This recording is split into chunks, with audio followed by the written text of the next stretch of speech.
Hola, ¿ya te pasó alguna vez que te preguntaron qué hiciste el sábado pasado y no podías recordarlo? O, por ejemplo, alguien te habló que, sabes, cuando estuvimos en tu casa y jugamos a fútbol y te caíste, ¿lo recuerdas?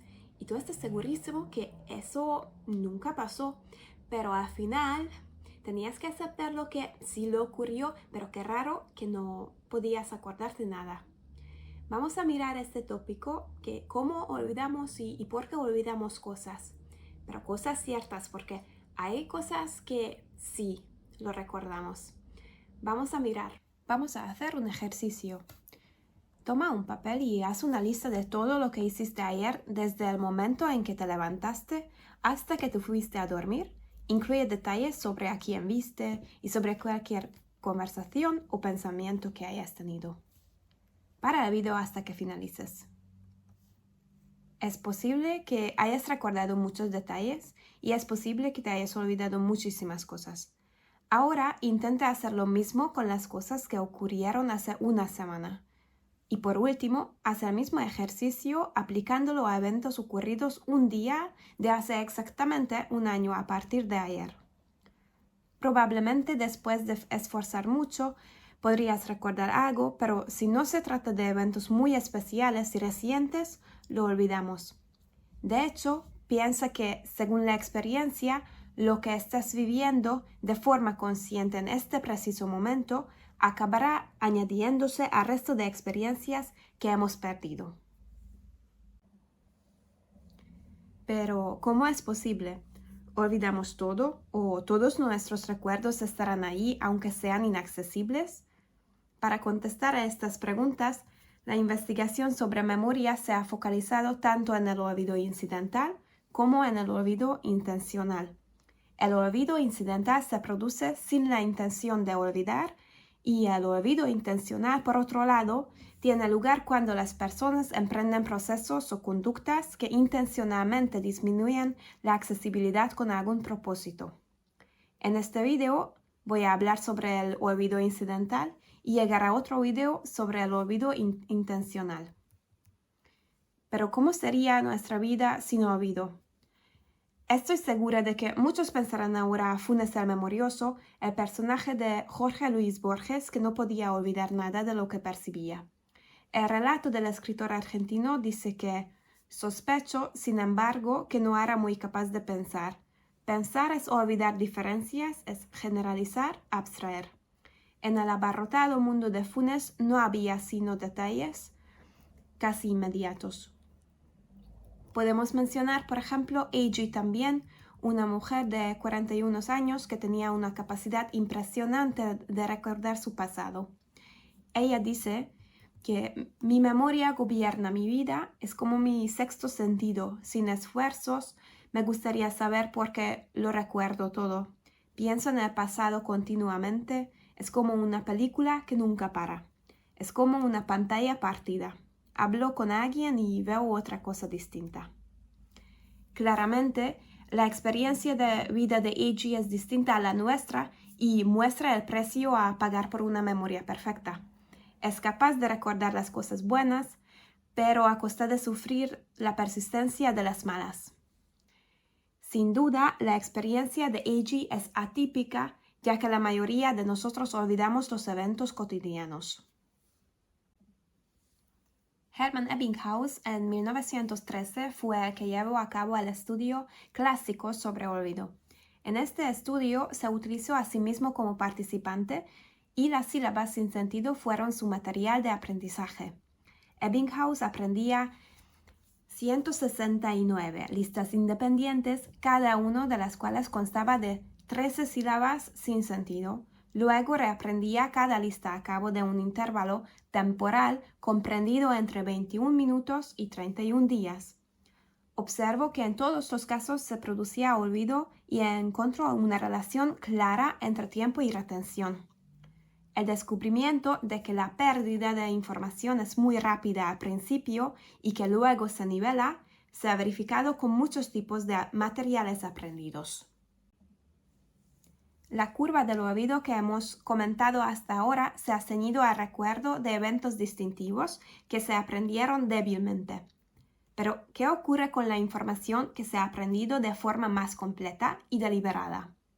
Un interesante estudio de Bahri y Wittlinger en 1975 permitió aclarar esta cuestión. En la figura se puede ver el efecto de la demora en el recuerdo de un idioma extranjero, en este caso español como segundo idioma. La característica más llamativa de la gráfica es la manera en que el olvido se nivela después de unos 2 años, con muy poca pérdida en intervalos más largos de prácticamente 50 años.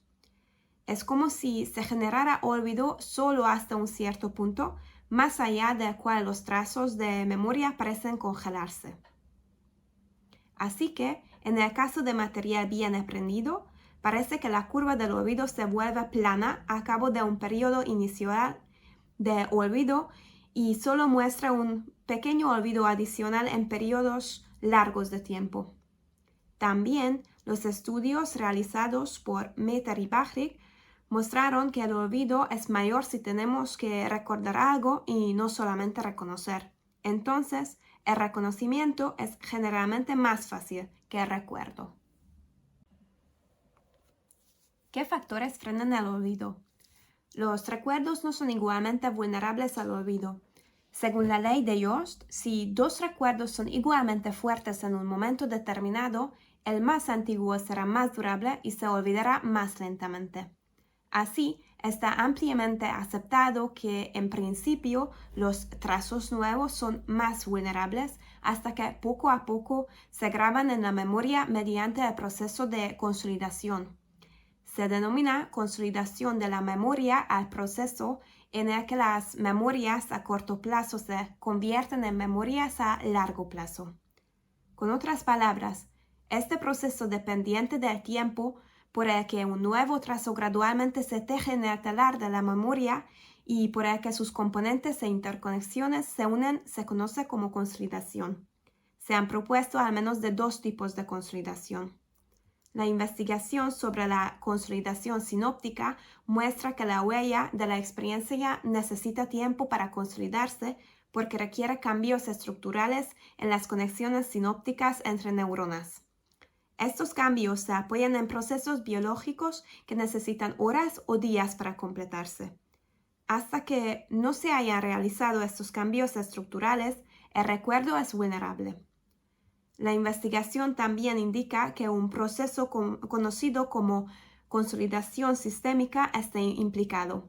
Este tipo de consolidación muestra que inicialmente el hipocampo es necesario para el almacenamiento en memoria y para la recuperación posterior, pero que su contribución disminuye a lo largo del tiempo hasta el momento en que la corteza por sí misma es capaz de recuperar el recuerdo. Pero, ¿qué es el hipocampo y dónde está? El hipocampo es una estructura cerebral que se encuentra en la parte medial del lóbulo temporal del cerebro, por lo que forma parte del sistema límbico. ¿Y qué es la corteza? La corteza cerebral es la capa externa de sustancia gris que cubre por completo la superficie de ambos hemisferios cerebrales. Tiene un grosor aproximado de 2 a 4 milímetros y consta de los cuerpos neuronales o somas. La corteza cerebral se organiza en diferentes áreas funcionales como las áreas sensitivas, motoras y de asociación. Tiene una gran variedad de funciones, entre ellas la percepción e interpretación de la información sensitiva y la planeación e iniciación de la actividad motora.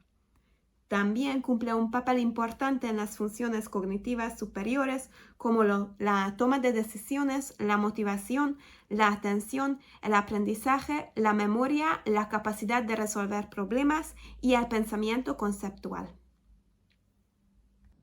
Para sumar, nos guste o no, la mayoría de las experiencias de la vida se olvidan. El olvido aumenta a medida que pasa el tiempo. La investigación sobre la curva del olvido revela que la tasa de olvido cae en picado al principio para luego reducirse de modo gradual siguiendo una forma logarítmica. Muchos tipos de materia siguen este patrón a pesar de que la tasa de olvido varíe según la naturaleza del test y el nivel del aprendizaje alcanzado. El recuerdo es más difícil que el reconocimiento.